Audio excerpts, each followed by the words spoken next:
Этнограф. Менің жастық шағым оңтүстік Қазақстан облысының бұрынғы шағында.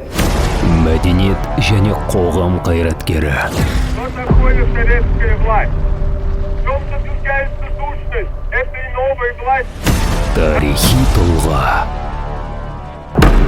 Мен қазақ қыздарын ауыр техника мен ауыр жұмысқа жұмылдыруға қарсымын. Алихан Бөкейхан атамыз айтпақшы, тірі тұрсам, қазаққа қызмет етпей қоймын. Қазақ өнерінің жанашыры.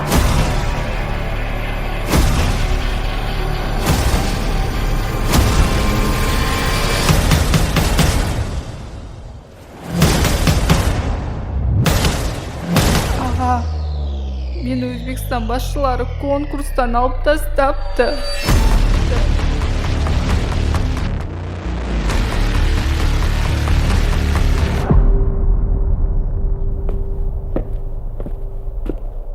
Гүлжан, уайымдама, ертең билейсін, барда темла. Өз аға, көп жылдар өтті. Наурыз мерекесі тойланбай кетті. Оны атап өтуге орталық комитет қарсы емес. Бұл мәселені мен көптен бері қарастырып қойғанмын.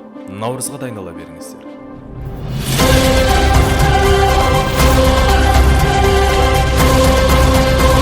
Өзбек әлі және мәдени майдан. Фараб кітапханасы.